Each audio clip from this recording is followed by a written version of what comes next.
El portal informativo de Fundación para la Promoción del Altruismo, institución de asistencia privada, presenta El lado humano del periodismo, un servicio de anunciación, comunicación altruista, compromiso y servicio. Hola, ¿qué tal? ¿Cómo están todos ustedes? Me da mucho gusto saludarles. Esto es Anunciación TV y vamos a iniciar otra vez porque además este programa lo compartimos con KW Televisión. Hola, ¿qué tal? ¿Cómo están todos ustedes? Me da mucho gusto saludarles. Esto es Somos Hermanos y estamos felices de poder platicar de cerca con México Unido contra la Delincuencia. Es una organización de la cual escuchamos declaraciones todo el tiempo al pendiente de la dinámica social en México, focalizando su atención en el tema de la delincuencia, la violencia, la corrupción, la mafia organizada, y siempre tienen algo oportuno que decir, hacer una crítica y una propuesta, un señalamiento y una exigencia a las autoridades para que no haya impunidad en México, sino que haya verdaderamente justicia social y que haya honestidad.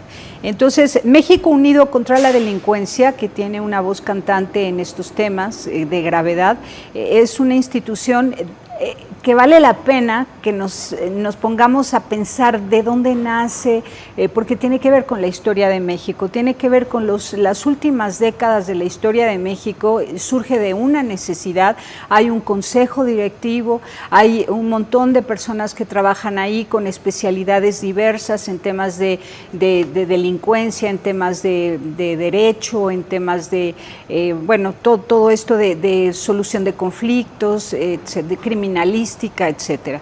Está con nosotros Rafael Ibarra Farfán, coordinador del área de enseñanza de México Unido contra la Delincuencia. ¿Cómo estás, Rafael? Pues muy bien, muy agradecido por la invitación y con gusto de compartirles esta experiencia que tenemos en México Unido contra la Delincuencia, particularmente sobre el tema de cultura de la legalidad. Muy bien, platícanos la historia, muy brevemente aunque sea, pero si es necesario, porque ya que exista una organización así en una nación, es porque las autoridades se han cruzado de brazos y han dejado que la vida nos pase por encima. Así es. Mira, esta organización surge por el año 98 formalmente, a raíz de un evento trágico que muchas familias padecen hoy por hoy, que es a la familia Ricaño de Nava, le secuestran a su hijo primogénito, Raúl, y tiempo después recuperan el cadáver. Entonces, a partir del secuestro y homicidio de Raúl, es que surge este grupo, primero de voluntarias y después como organización civil.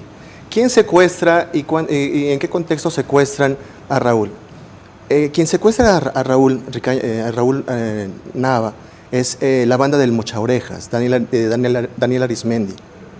Recordemos que en aquel entonces, en la década de los 90, pasaron de secuestrar a los jefes de familia para secuestrar a los jóvenes, con la finalidad de que las bandas delictivas pudieran obtener el mayor recurso posible de ese acontecimiento.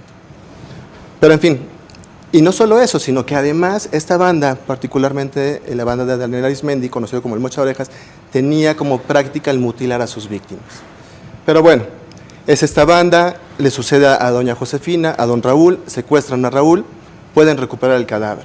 Y algo que te comentaba antes de iniciar el programa que quisiera compartir es, la mamá finalmente recupera el cadáver del muchacho, le da cristiana sepultura, y hay un evento que a mí y a la organización nos ha marcado mucho en la actividad que tenemos como México Unido contra la Delincuencia, que es ¿cuál?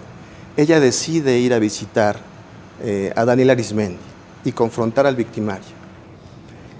Más o menos lo que se platica de esa entrevista es, doña José le pregunta a Daniel, ¿por qué mi hijo? Y lo que responde Daniel Arismendi es, era un reto y lo logré.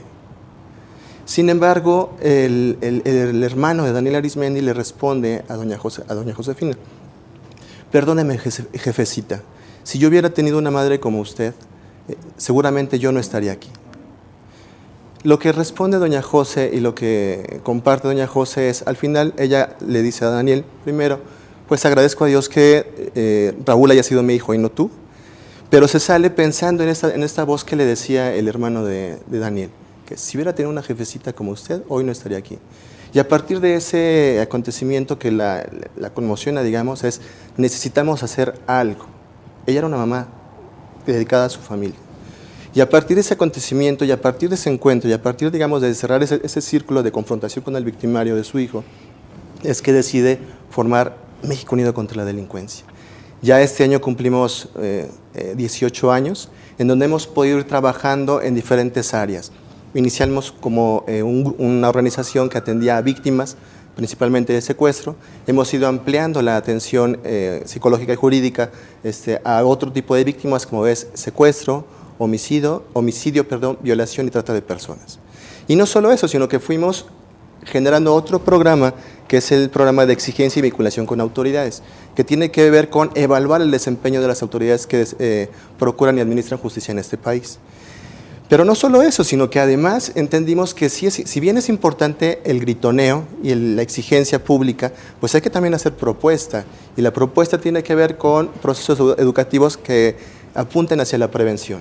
Y así es como surge el programa de Cultura de la Legalidad, que fundamentalmente es un programa que tiene que ver con formación ciudadana para que la ciudadanía se apropie de sus derechos, los ejerza y pasemos del gritoneo a la propuesta.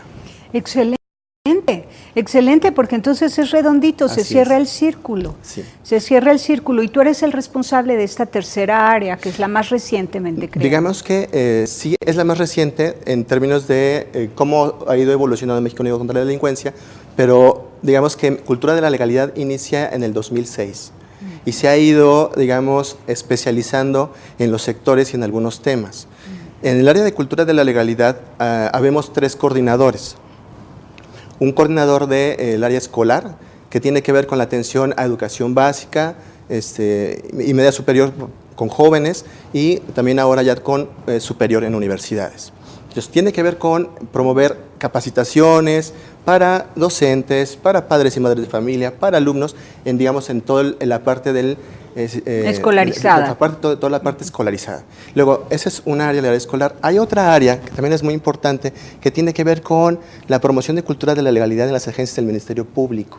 Y entonces ahí en esa área, con Ale Gasca, ella se ha enfocado a justo evaluar cuál es la calidad del servicio en las agencias del Ministerio Público. Y hay datos que a mí de pronto me suenan como muy interesantes, como uno, que me ha impactado desde el primer reporte que hicieron trimestral.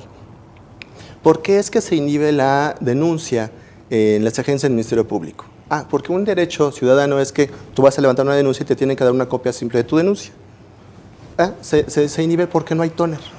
No hay seguimiento. No hay toner. No hay toner, no hay para la impresora. No hay una impresora, alguien presupuestó una impresora, pero nadie presupuestó los consumibles. Y entonces, ¿cómo ejerce el derecho el ciudadano que pide su copia simple si no hay cómo hacerle una copia simple? Impresionante. O sea, hay cosas tan simples como esas que me han impactado. Sí, evidentemente hay todo un tema de infraestructura, calidad del servicio, etcétera.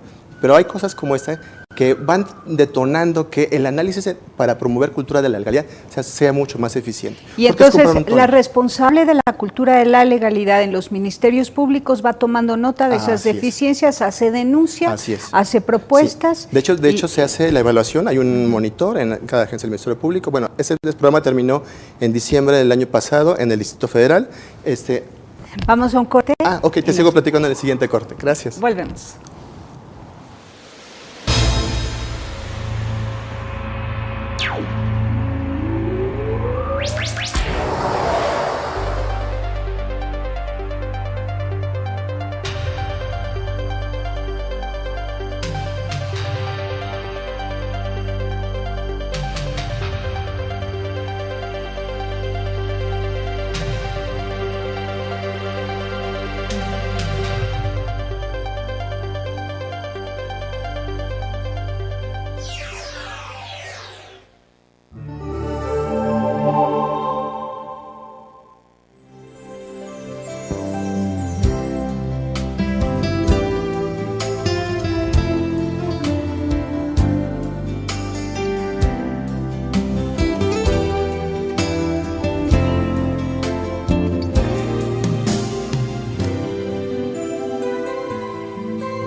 Continuamos y nos quedamos contigo, Rafael, en la tercera parte. Ya entendimos la primera parte de esta área a la que tú perteneces, sí, que es el área de la cultura de la legalidad.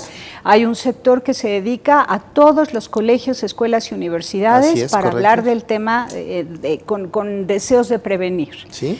Luego está los ministerios públicos, sí, así ¿no? es. Qué importante, porque sí, además al educarlos a ellos van detectando deficiencias en cuanto a la infraestructura, la tecnología, que les impide trabajar como ellos querrían.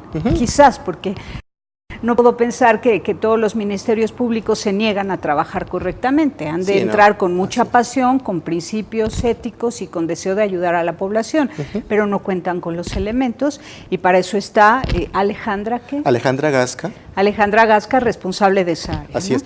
Octavio Arroyo es quien es el coordinador del área de escolar y también lleva la parte de redes sociales. Por si nos quieren ahí tuitear y buscar en Facebook, estamos en Twitter, es @MUCD. Están en pantalla. Sí. O Facebook es igual MUCD. Muy bien. Ahí nos pueden encontrar. ¿Y la tercera área? La tercera área de cultura de la legalidad, gracias Tere, tiene que ver con es ya propiamente mi coordinación, que es la coordinación de enseñanza, que lo que hacemos es promover cultura de la legalidad en todos los sectores sociales. Nos metemos con empresas, nos metemos con servicio público, nos metemos con otras organizaciones de la sociedad civil y también nos metemos con los centros de autoridad moral. Ahí lo que hacemos... Bueno, ¿a qué le llamas centros de autoridad moral? Le llamamos centros de autoridad moral a aquellas organizaciones o incluso personas que por su coherencia de vida son capaces de generar acciones pro cultura de la legalidad en las distintas localidades. Evidentemente siempre hay un referente hacia las iglesias que deberán de ser o son la voz en ese sentido de la cuestión social desde el punto de vista moral, pero también hay muchas personas que hay en la comunidad que son el referente, porque es Tere la que vive en la esquina, quien siempre saca la cara por la cuadra, por el barrio y nos congrega y vamos y le exigimos a las autoridades, ¿no? Representantes Entonces, morales en este representantes morales y por supuesto siempre el referente a las iglesias. En las tres coordinaciones, quisiera cerrar esta idea, en las tres coordinaciones lo que buscamos es, si bien sí incentivar el ejercicio ciudadano, también el ejercicio ciudadano tiene que ver con la vinculación con las autoridades. Es decir, necesitamos pasar del gritoneo, del ellos son los responsables, a nosotros somos corresponsables en las situaciones que pasan en el país, desde las diferentes trincheras de esa situación. O sea, hablar, por ejemplo, de corrupción, que es un tema que en mi coordinación manejamos en el sector empresarial. O sea, todo el mundo nos quejamos de la corrupción, bien, pero queremos ser jueces y parte. Nos decimos que los corruptos son las autoridades gubernamentales. Muy bien, ¿y cómo nos va en el sector empresarial? O sea, hay alguien que da y hay alguien que recibe, ¿no? Y no solo eso, sino que además en términos de números, siempre se estima que hay un 30% que se invierte en el sector empresarial para el tema de seguridad. Y de este 30% hay un 10% que va exclusivamente para dádivas. Pero cuando vemos experiencias, yo te voy a dar un dato, cuando vemos experiencias de promoción de cultura de la legalidad en el sector empresarial, te vas de espaldas. Por ejemplo, trabajamos el año pasado, y esto lo puedo decir porque nos dieron autorización para decirlo. El año pasado estuvimos trabajando, desde el año antepasado, digamos 2013, trabajamos con PepsiCo en un proyecto pro cultura de la legalidad. PepsiCo ya lo implementó en Valle de México. En Valle de México, en el primer semestre de 2014, bajó el robo en 34%. ¿Cómo lo hizo? Fortaleciendo el tema de cultura de la legalidad a partir del ejercicio de la ciudadanía. O sea, queremos que el país cambie, cambiemos. Queremos que la empresa produzca, vamos a involucrarnos en el comportamiento ético a partir del código de conducta que la empresa nos ofrece. ¿Por qué? Porque además es mi trabajo y si no lo cuido no tengo trabajo. A partir del fortalecimiento de las buenas prácticas y de los códigos de conducta, 34% menos de robo. Entonces, cuando tú haces ¿Dentro de la empresa te refieres? Claro, dentro de la empresa en la zona Valle de México, que además Valle de México digamos, la región más conflictiva al respecto. Entonces es 34% menos de robo. ¿Cuáles son los argumentos que más conmueven a los trabajadores cuando se les pretende educar en el tema de la honorabilidad, de la honestidad, de no al robo, no al abuso de confianza? Fíjate que en el proceso que nosotros implementamos de formación, detectamos que es cuando le tocamos a la familia, al trabajador, cuando responde. Es decir, tu hijo o tu hija te ve a ti y tú eres su modelo. Seas el tipo de familia que seas. Eres un trabajador y te ven. Quieres que eso se reproduzca. Y entonces a partir de eso, como empezamos pensando en ser ciudadanos, no en ser trabajadores, sino en ser ciudadanos de este país. Entonces, ¿te gustaría a ti que el crimen organizado, después de que financias a partir de la piratería, secuestrara a tu hija? O cada vez que compras una película pirata, al final ese dinero no va a Hacienda ni a impuestos, va a crimen organizado. ¿Te gustaría? Y entonces... Y respecto de la fenomenología del delito, ¿sí? que cada vez que se comete un delito menor, se le pierde el miedo, digamos, a cometer delitos y crece como una bola de nieve la mala conducta. Sí, incluso nosotros ocupamos mucho en los diferentes sectores esta teoría de las ventanas rotas, como una teoría también que nos ayuda a prevenir el delito, ¿no? Esta idea de que si en un edificio, bueno, ya lo tradujimos así, ¿no? Si en un edificio hay un cristal, una ventana con un cristal roto y nadie la repara, con el paso del tiempo van a romper todos los cristales. Y no solo eso, sino que además ese espacio va a ser un espacio propicio para que se cometan delitos. De tal manera que si no hacemos nada ahí, en donde está, digamos, la parte más sensible y fácil del proceso, después atender un problema de delincuencia como el que estamos viviendo hoy en día va a ser muy difícil. Entonces, cuando le hacemos entender a las personas o cuando les compartimos a las personas estos principios, te lo cachan rapidísimo, porque no quieren reproducir una cultura de ilegalidad y no quieren que sus hijos sean delincuentes. Para eso trabajan. La cosa es hacerles conciencia sobre que los actos que ellos cometen en términos de ilegalidad perjudican no solo a su persona, sino a los que conviven de manera cotidiana con ellos. Entonces, estos cursos y dinámicas, talleres en empresas son para los trabajadores y también los directivos. Así es. Ahora, cuando se trata de educar a las iglesias para que ellos sepan prevenir el delito en la comunidad a la que sirven. Mira, ahí es un tema muy interesante, ya cerrando la parte de empresas, me meto directamente al tema de santos de autoridad moral. El año pasado publicaron una encuesta que se llama encuesta sobre práctica y cultura religiosa.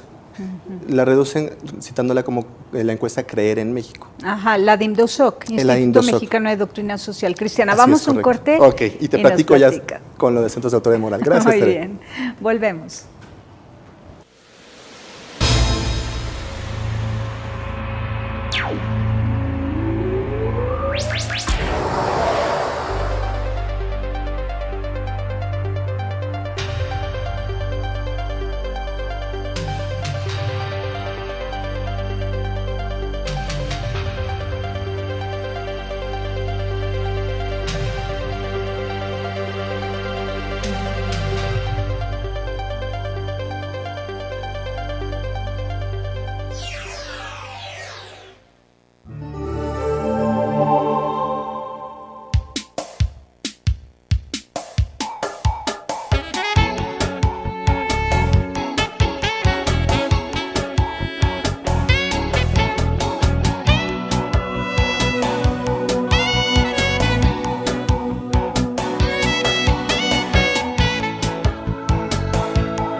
Continuamos en Anunciación TV. Rafael, entonces la otra parte, la ultimísima parte y que me parece súper importante porque todos los ciudadanos nos preguntamos, pero ¿cómo es posible que en pueblos que por tradición había mucha fe, Sí. de pronto se les fue de las manos a los curas, a los pastores, porque estoy pensando en todas las denominaciones cristianas, y resulta que ahora ahí hay delincuencia, se matan unos con otros, han abierto las puertas al crimen organizado, a la mafia organizada, al narcotráfico, ¿no? Y dices, ¿dónde están los pastores? Sí. ¿No?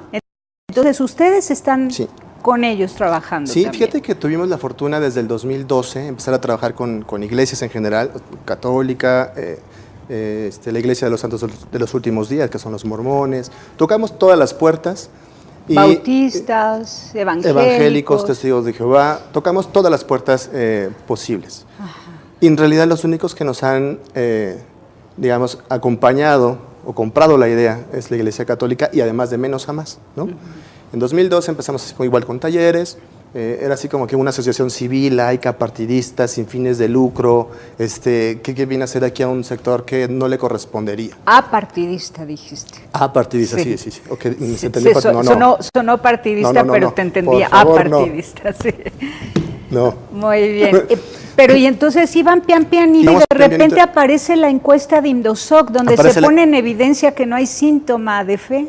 No solo síntoma de fe, sino que además esta encuesta la hicieron personas asociadas a la Iglesia Católica, como es el Indosoc, como lo citabas. Entonces, un dato interesante que es a partir del cual empezamos a robustecer la promoción de cultura de la legalidad en las iglesias, particularmente en la católica, es que la encuesta dice que hoy por hoy en México hay como el 86% de personas que creen en algo. De ese 86% de las personas que creen en algo, el 92% son católicos. Y de ese 92% de los que se dicen, o los que nos decimos católicos, o los que se dicen católicos, solo el 5% trabaja en agrupaciones, con los temas que tú quieras, varios. Ahí se incluyen, por supuesto, los grupos parroquiales, pero solo el 5% del 92% de la Iglesia Católica. Síntoma social de cumplir una misión, porque el que es cristiano está asumido en el cuerpo místico de Cristo y se supone que tiene una misión clara de servicio. Y solo el 5% da muestras de esto. Así es. Ahora, evidentemente nosotros no evangelizamos, ¿no? Si nosotros vamos y proponemos promoción de cultura de la legalidad, porque creemos que es necesario que las iglesias también ayuden a promover capital social. Entonces, bueno, un dato importante es 5%, pero de este 5%, digamos el 70%, serían tres de estas 5 personas, realmente son las que operan en los grupos. Porque el otro 30%, o estas otras 2 personas de estas 5, aportan dinero. Y no solo eso, sino que además, cuando les preguntan, oigan, ¿y cuáles son los temas que deberán de abordar? Solo el 4% considera que deberán de abordar el tema de la seguridad y, por supuesto, de la violencia. Entonces, primero, la encuesta nos ayuda a potencializar. Segundo, el año pasado ya hay una postura, digamos, de la Conferencia del Episcopado Mexicano al respecto de la violencia que se vive en este país. Pero esto es gracias a la asesoría que ustedes han dado. No, digamos que hemos coincidido. O sea, decir que gracias a México Unido los obispos han entendido, no. Hemos coincidido en las temáticas y a partir de esta coincidencia hemos podido potencializar los proyectos y las propuestas. Nada más cito esta parte, es un discurso que se titula Basta ya, no lo cito textual, simplemente tiene que ver con esta postura del episcopado mexicano, con decir, todos somos corresponsables de la violencia y de la inseguridad que vivimos en este país. También nosotros, Iglesia, somos responsables porque hemos dejado de hacer lo que deberíamos de hacer. A partir de eso es que hemos podido trabajar, a partir de ese discurso es que hemos podido potencializar el trabajo en 9 estados. Particularmente voy a citar el caso del estado de Michoacán, el estado de Nuevo León y lo que hicimos en el estado de Puebla. Brevemente, ¿qué quisimos hacer? ir a las iglesias y decirles, necesitamos promover cultura de la legalidad a partir de la apropiación del espacio público. ¿Por qué? Porque lo que sucede fuera del templo también es responsabilidad de los que celebran la fe dentro del templo. Y sucedían cosas muy interesantes o muy feas. En el caso de Michoacán, fuera del templo del Señor del Perdón, es la zona metropolitana del municipio de Morelia, que colinda con el municipio de Charo. Anunciaron que se iban a morir 50 jóvenes en ese parque que está frente al templo y después los ejecutaron. Otro parque que está atrás del templo, en la comunidad de San Antonio Abad, es un parque que está vacío porque la comunidad se dedica al narcomenudeo y la gente no sale. ¿Qué se hizo ahí en Michoacán? Se hizo un proyecto de capacitación de cultura de la legalidad, formación ciudadana, y los chicos y chicas que trabajan allá en Morelia decidieron hacer un modelo de la Feria por la Paz y la Seguridad.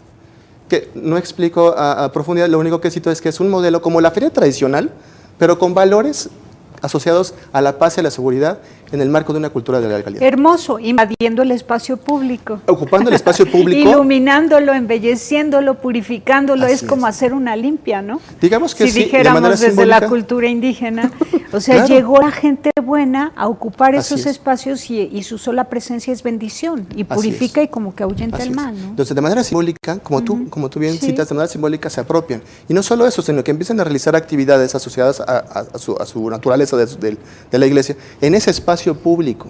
Entonces, ya de suyo, eso nos ayuda a recuperar y apropiarnos del espacio público. Y ya la percepción social respecto de ese espacio público es distinta, está renovada, ya se le ve Así como es. un buen lugar para ir a caminar, Así es. pasear, etc. Y entonces tiene sentido el trabajo de los centros de autoridad moral. Segundo caso, rápido, el caso de Nuevo León, es un grupo de personas que fueron capacitadas en cultura de la legalidad, pensaron, ¿qué puedo hacer yo desde los centros de autoridad moral? Promover el tema. Formaron un grupo que se llama Católicos por la Legalidad y entonces van como peregrinos, a través de conferencias, talleres, entrevistas de radio, poniendo el tema de la no corrupción.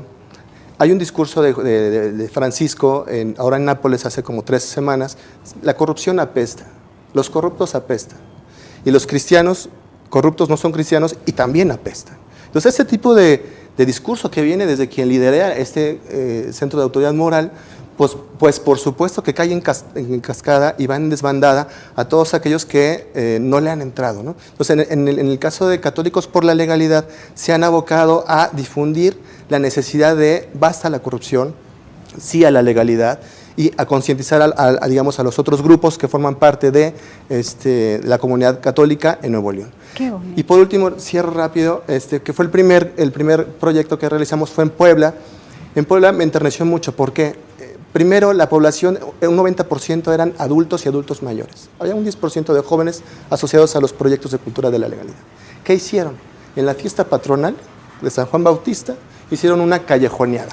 Mantas para decir, a favor de la cultura de la legalidad, queremos un municipio limpio, queremos un municipio seguro, pero salieron a las calles. Y los ancianos con sus sillas de ruedas y no solo eso, bastones. sino consiguieron financiamiento de las pequeñas unidades de negocio, la tiendita, la papelería, etcétera, para poder tener sus recursos para hacer la difusión que hicieron en la famosa callejoneada en Puebla. Excelente. Y estos son tres modelos de lo que has Así hecho es. en total 8 estados de la República Mexicana. Vamos a trabajar en Cuernavaca, bueno, Morelos, queremos empezar en Cuernavaca, y finalmente que estamos tratando de trabajar en el Estado de México, en el municipio de Catepec. Bueno, pues nos quedamos con ganas de seguir platicando contigo. Ojalá se puedan meter a la página de internet, es www.culturadelalegalidad.org.mx. Ahí pueden encontrar información de las 3 coordinaciones, materiales, insumos, etcétera. Excelente. Rafael Ibarra Farfán, muchísimas gracias y felicidades. Muchas gracias a ustedes, Tere. Gracias. Gracias. Pásela bien haciendo el bien. Hasta la próxima. Sí hay soluciones. Aquí, en el portal informativo de Fundación para la Promoción del Altruismo, Institución de Asistencia Privada. El lado humano del periodismo. Un servicio de anunciación, comunicación altruista. Participa en Facebook, Todo México Somos Hermanos, y síguenos en Twitter, @somos_hermanos. Y con gusto de compartirles esta experiencia que tenemos en México Unido contra la Delincuencia, particularmente sobre el tema de cultura de la legalidad. Muy bien, platícanos la historia, muy brevemente aunque sea, pero si es necesario, porque ya que exista una organización así en una nación, es porque las autoridades se han cruzado de brazos y han dejado que la vida nos pase por encima. Así es. Mira, esta organización surge por ahí del año 98 formalmente, a raíz de un evento trágico que muchas familias padecen hoy por hoy, que es a la familia Ricaño de Nava le secuestran a su hijo primogénito, Raúl, y tiempo después recuperan el cadáver. Entonces, a partir del secuestro y homicidio... Que vale la pena que nos pongamos a pensar de dónde nace, porque tiene que ver con la historia de México, tiene que ver con las últimas décadas de la historia de México, surge de una necesidad, hay un consejo directivo, hay un montón de personas que trabajan ahí con especialidades diversas en temas de delincuencia, en temas de derecho, en temas de, bueno, todo esto de solución de conflictos, de criminalística, etcétera. Está con nosotros Rafael Ibarra Farfán, coordinador del área de enseñanza de México Unido contra la Delincuencia. ¿Cómo estás, Rafael? Pues muy bien, muy agradecido por la invitación. Saludarles, esto es Somos Hermanos y estamos felices de poder platicar de cerca con México Unido contra la Delincuencia. Es una organización de la cual escuchamos declaraciones todo el tiempo al pendiente de la dinámica social en México, focalizando su atención en el tema de la delincuencia, la violencia, la corrupción, la mafia organizada, y siempre tienen algo oportuno que decir, hacer una crítica y una propuesta, un señalamiento y una exigencia a las autoridades para que no haya impunidad en México, sino que haya verdaderamente justicia social y que haya honestidad. Entonces, México Unido contra la Delincuencia, que tiene una voz cantante en estos temas de gravedad, es una institución... Raúl, es que surge este grupo primero de voluntarios, voluntarias y después como organización civil. ¿Quién secuestra y en qué contexto secuestran a Raúl? Quien secuestra a Raúl Nava es la banda del Mochaorejas, Daniel Arismendi. Recordemos que en aquel entonces, en la década de los 90, pasaron de secuestrar a los jefes de familia para secuestrar a los jóvenes, con la finalidad de que las bandas delictivas pudieran obtener el mayor recurso posible de ese acontecimiento. Pero en fin, y no solo eso, sino que además... El portal informativo de Fundación para la Promoción del Altruismo, institución de asistencia privada, presenta El lado humano del periodismo, un servicio de anunciación, comunicación altruista, compromiso y servicio. Hola, ¿qué tal? ¿Cómo están todos ustedes? Me da mucho gusto saludarles. Esto es Anunciación TV y vamos a iniciar otra vez porque además este programa lo compartimos con KW Televisión. Hola, ¿qué tal? ¿Cómo están todos ustedes? Me da mucho gusto